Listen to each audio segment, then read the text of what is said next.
அனைவருக்கும் வணக்கம். மகாதன யோகம் என்றால் என்ன? மகாதன யோகத்தால் ஒரு ஜாதகருக்கு என்ன பயன் கிடைக்கும்ன்றத பத்தி தான் இந்த பதிவுல தெளிவா பார்க்க போறோம். முதல்ல மகாதன யோகத்தால என்ன பயன்கள் ஜாதகருக்கு கிடைக்கும்ன்றத பார்க்கலாம்.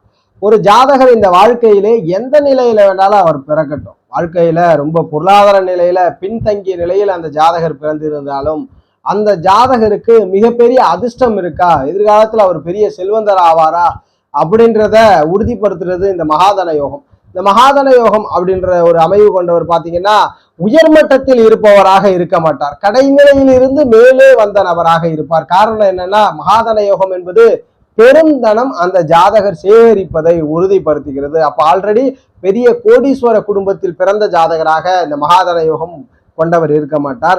ஒரு நடுத்தர குடும்பத்திலும் பொருளாதார நிலையில் பின்தங்கிய நிலையில் இருப்பவர்களுக்கும் குழந்தையாக பிறந்த ஜாதகர்களுக்கு தான் இந்த மகாதன யோகம் அதிகமாக இருக்கும். இதுல கோடீஸ்வரர்களுக்கு இந்த யோகம் வருவதற்கான அமைவுகள் இல்லை. இந்த யோகத்தின் பயன்பாடா என்ன கிடைக்குன்னா, அவர் வாழ்க்கையில் எப்பொழுதுமே செல்வத்தை பெறக்கூடிய நபராக இருப்பார். செல்வம் ஜாதகரை சூழ்ந்து கொண்டே இருக்கும், தானாக செல்வங்கள் வந்து சேர்ந்து கொண்டே இருக்கக்கூடிய நிலையை இந்த மகாதன யோகம் குறிக்கும். அதுபோல தொழில் செய்யக்கூடிய நபராக இருப்பார். வாழ்க்கையில தொழிலுக்கு அதிக முக்கியத்துவம் கொடுக்கக்கூடிய நபராக இந்த மகாதன யோகம் கொண்டவர் அமைந்து விடுகிறார். மகாதன யோகம் யாருக்கு இருக்கோ அவர் கண்டிப்பா முற்பகுதி வாழ்க்கையில நிறைய பொருளாதார ரீதியாக கஷ்டங்கள் அனுபவித்திருப்பார். ரொம்ப பெரிய பணம்லாம் இல்லாம பிற்பகுதியில இவராகவே உருவாக்கிய பணமாக அந்த மகாதன யோகம் கொண்டவருக்கு அமையும். இப்போ மகாதன யோகம்னா என்னன்னு பார்த்தோம், ஒரு ஜாதகர் பெரிதளவு கோடீஸ்வர குடும்பத்துல பிறக்க போறதுல ஒரு நடுத்தர வர்க்கத்திலோ அல்லது பொருளாதாரத்துல பின்தங்கிய நிலையிலோ இருப்பவர்களுக்கு தான் குழந்தைகளாக பிறந்திருக்க போகிறார். அந்த குழந்தை எதிர்காலங்கள்ல பெரும் பணத்தை சேகரிக்கக்கூடிய யோகம் தான் இந்த மகாதன யோகமாக வரையறுக்கப்படுகிறது. மகாதன யோகம் கொண்டவர் ஒரு ஜாதகத்துல இருக்குன்னா அவர் இந்த பிறவியிலே செல்வந்தராக தகுதி படைத்த ஜாதகராக அமைந்து விடுகிறார். அது எப்பொழுது செயல்படும் என்றால், மகாதன யோகம் கொண்ட கிரக அமைவுகள் யாருக்கு இருக்கோ அந்த கிரகத்தோட தசை வரணும். இப்ப கிரக அமைவை பற்றி பார்க்கலாம். மகாதன யோகம்னா எந்தெந்த கிரகங்கள்லாம் இணையணும் அப்படின்றத பார்க்கலாம். சுய ஜாதகங்கள்ல பணத்தை குறிக்கக்கூடிய கஜானாவை குறிக்கக்கூடிய ஆதிபத்தியம் இரண்டாம் ஆதிபத்தியம். அப்ப இரண்டாம் ஆதிபத்திய வீட்டின் கிரகமும் சிறுபணம்னு சொல்லக்கூடிய கையில் கஜானா பணம் இருக்கிறத உறுதிப்படுத்தக்கூடியது இந்த இரண்டாம் இடம். இந்த இரண்டாம் இடத்ததிபதியும் அடிக்கடி ஒரு ஜாதகருக்கு பணம் வந்துகிட்டே இருக்கணும் அப்படின்றத உறுதிப்படுத்தக்கூடியது 11ஆம் இடம். இந்த 11ஆம் இடத்ததிபதி இணையணும். 11ஆம் இடத்ததிபதி இணைந்திருப்பது ஏதேனும் ஒரு வகையில இந்த கிரகம் ஸ்தான வலுவை பெற்று அங்கு ஒன்றாக இணைந்திருப்பது பரிவர்த்தனை பெறுவது மகாதன யோகத்தினுடைய ஆரம்ப கட்டம்.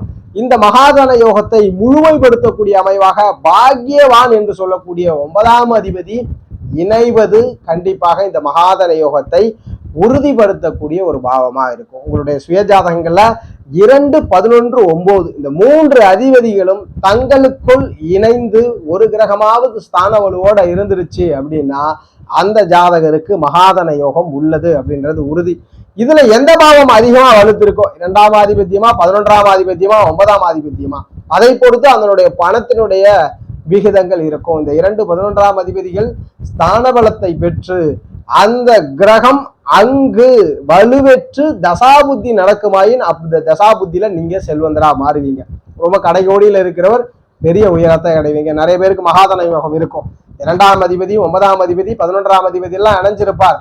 ஆனா பாத்தீங்கன்னா பெரும் செல்வம் சேகரிக்க முடியாம இருப்பார். அதற்கு காரணம் என்னன்னா, தசாபுத்தி நடப்புல வந்திருக்காது. 2ஆம் அதிபதி தசையோ 9ஆம் அதிபதி தசையோ 11ஆம் அதிபதி தசையோ அல்லது வாழ்வில் ஜாதகருக்கு அதனோடு இணைவு பெற்ற கிரகங்கள் பார்வை பெற்ற கிரகத்தோட தசை நடப்பில் வந்தால் இந்த மகாதன யோகம் செயல்பாட்டிற்கு வரும். இதுல கூட நிறைய பேருக்கு சந்தேகங்கள் வரலாம்.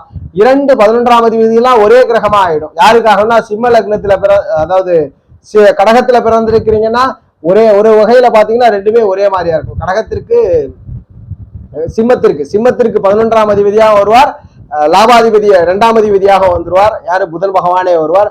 அதுபோல கும்பத்திற்கு பாத்தீங்கன்னா குரு பகவானே 2க்கு அதிபதியா வருவார், 11க்கு அதிபதியாக குரு பகவான். ஒரே கிரகம் தான் இருக்கும். சிம்மத்திற்கும் கடகத்திற்கும் ஒரே கிரகம் தான் 2, 11ஆம் அதிபதி. அவருக்கு எப்படி வரையறுக்குன்னா, பார்ச்சுன் என்று சொல்லக்கூடிய பாக்கியவானோட தொடர்பு கொள்ளணும். இதுல சிம்ம லக்னத்துக்கு எடுத்துக்கிட்டீங்கன்னா செவ்வாயே அவயோகரா வருவார். புதனும் செவ்வாய் இணையக்கூடாது, இணைஞ்ச அவயோகமே அப்படின்னாலும் தொழில் அந்த மாதிரி இருக்கும். ரொம்ப டஃபஸ்ட் தொழிலா இருக்கும். பணம் செல்வங்கள்லாம் கொடுத்துரும், ஆனா வாழ்க்கையில போராட்டங்கள் இருக்கும், குடும்ப போராட்டங்கள் இருக்கும்.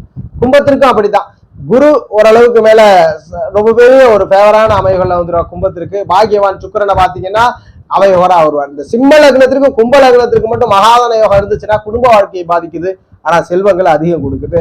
மற்றபடி ஓரளவுக்கு எல்லா லக்னங்களுக்குமே ஃபேவரா தான் இருக்கு. உங்களுடைய சுயஜாதகங்கள்ல 2ஆம் ஆதிபத்தியம், 11ஆம் ஆதிபத்தியம், 9ஆம் ஆதிபத்தியம் இந்த மூன்றும் இணைந்து அவர்கள் வலுவற்ற தொடர்பை ஏற்படுத்தும் பொழுது அந்த ஜாதகருக்கு மகாதன யோகம் உருவாகிறது. மகாதன யோகம் கொண்ட ஜாதகருக்கு செல்வங்கள் அதிகம் சேருகிறது. இது அத்தனையும் நடைப்புள் வருவதற்கு தசாபுத்திகள் நடக்கணும். தசாபுத்தி நடந்தா அந்த ஜாதகர் வாழ்க்கையில கடைகோடியில் இருந்தவர் பெரும் பணம் பெரும் செல்வம் சேகரித்த நபராக மாறிவிடுகிறார். ஜோதிட ரீதியான தகவல் அல்லது உங்களுடைய சுய ஜாதகம் சார்ந்த சந்தேகங்களுக்கு ஸ்கிரீன்ல தெரிகிற நம்பரை தொடர்பு கொள்ளுங்க.